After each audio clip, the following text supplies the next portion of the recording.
Banyak orang tua yang khawatir, dok, anak saya takut speech delay, dok, nanti anak saya bicaranya nggak sesuai, dok, atau nanti anaknya nggak bisa berkomunikasi, dok. Nah, saya takut banget kalau misalnya anak saya terjadi speech delay. Apa yang harus dilakukan dan apa yang harus diwaspadai? Kita simak dalam video berikut ya. Preview.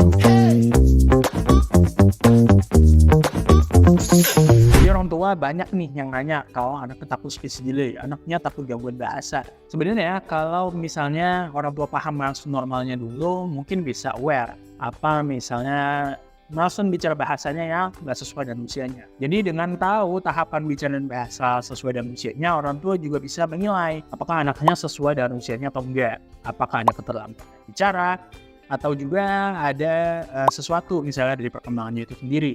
Terus sebelum kita mulai membahas bicara bahasa, kita harus tahu dulu apa sih sebetulnya yang nantinya mempengaruhi bicara itu sendiri. Jadi ada namanya modalitas bicara. Yang mempengaruhinya adalah ada beberapa hal. Jadi misalnya oromotor itu sendiri. Jadi oromotor yang nantinya berpengaruh terhadap bicara anak itu sendiri. Oromotor itu bagian mulutnya. Dan ini berpengaruh ketika anak itu hanya sesuai teksturnya. Jadi misalnya 6 bulan subur.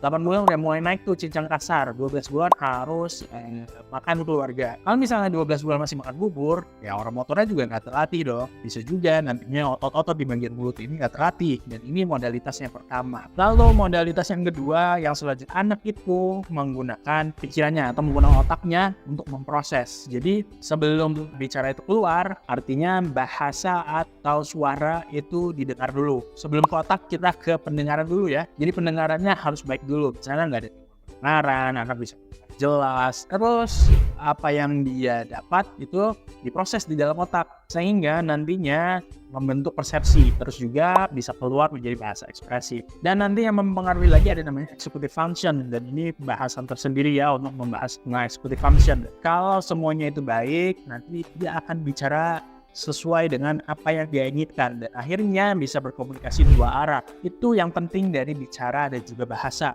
Kalau kita lihat bahasa itu ada dua, ada namanya bahasa reseptif dan juga bahasa ekspresif. Bahasa reseptif itu apa yang anak itu dengar ya. Nanti mereka mendapatkan stimulasi suara atau dengar kata-kata dari orang lain, dari ibunya, mendengarkan cerita ya, terus juga memberikan stimulasi anak itu diajak bercanda dan lain sebagainya, diajak ngomong, dongeng dan lain-lain, itu menjadi bahasa reseptif. Ini menjadi stimulasi apa yang dia dengar, terus juga nanti direkam di dalam otaknya. Dan ini harus sesuai dengan yang semestinya. Jadi misalnya tidak menggunakan baby language, artinya harus dengan konsonan yang jelas, pronosnya juga jelas. Kalau misalnya anaknya belum jelas nanti mengucapkannya, ya itu masalah beda lagi. Tetapi yang jelas kita memberikan stimulasinya juga jelas. Nanti apa yang anak dengar itu bisa dipahami, misalnya dengan dia melihat, dengan dia juga membaca artinya. Terus juga dia membentuk atensi, ada juga working memory, lalu juga fleksibilitas dan juga self monitoring. Dan ini semua menjadi satu, menjadi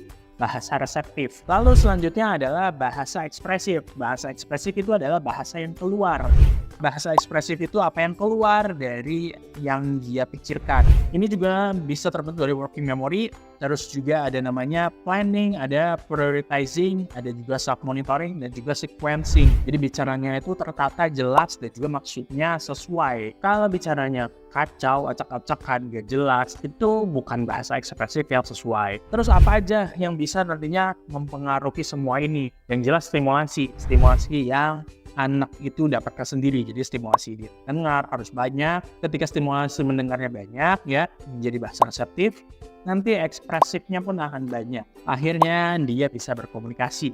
Komunikasi itu adalah tujuan dari anak itu bisa berbicara. Terus komunikasi itu harus mendapati beberapa aspek. Misalnya komunikasi itu harus interaktif, komunikasi itu harus fungsional, komunikasi itu bisa melalui lisan, tulisan, dan juga sosial. Ini yang harus dipenuhi dari milestone bicara dan bahasa. Jadi misalnya anak itu ngomong berbicara menggunakan lisan dia. Misalnya, mama aku mau makan, itu menggunakan lisan dia. Lalu anak itu mau mengutarakan sesuatu lewat penulis, itu juga bahasa ekspresif dia. Terus anak itu menggunakan bahasa sosialnya seperti apa? Postur tubuhnya, terus juga ekspresi wajahnya, mimik wajahnya, terus juga gerakan kepala, kontak mata, dan juga gestur, dan lain sebagainya. Dan ini nantinya menjadi satu juga tentang milestone bicara dan bahasa. Jadi semua ini harus ada di setiap anak itu berbicara. Dan kita bahas kapan sih anak itu mulai bicara.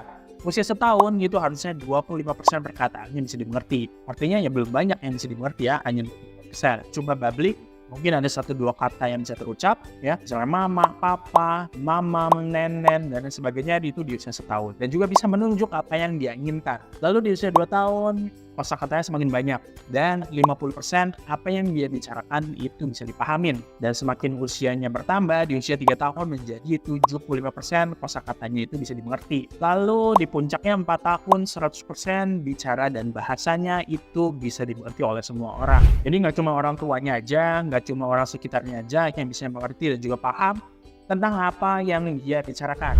Terus ada beberapa hal yang nantinya orang tua bisa cari tahu kalau misalnya ini adalah red flag, itu udah mulai aware dan segala langsung bawa ke dokter untuk diperiksa, di assessment, bicara bahasanya, dan juga nanti dicari tahu apakah ada itu yang nantinya mengganggu perkembangan bicara bahasanya. Jadi misalnya anak di usia 6 bulan itu nggak ada senyum sosial, jadi anaknya kalau diajak main, diajak ngobrol, diajak interaksi itu nggak ada senyumnya. Terus juga nggak ada anak bisa menunjuk di usia setahun, tidak ada babbling di usia setahun. Itu orang tua harus hati-hati. Terus juga selanjutnya di usia 2 tahun tidak ada 1-2 kata yang bermakna anak bisa ucapkan. Ini udah menjadi red flag dan ini harus dibawa ke dokter. Sebaiknya lebih cepat lebih baik. Artinya di bawah 2 tahun kalau kita gitu ya, orang tua bisa langsung bawa ke dokter untuk di assessment apakah bicara bahasa sesuai. Lalu misalnya di usia 3 tahun belum ada sama sekali juga dan ada gangguan perilakunya. Misalnya anaknya jadi hiperaktif, anaknya nggak mau diem, anaknya jadi gampang marah, itu udah menjadi tanda red flag. Preview.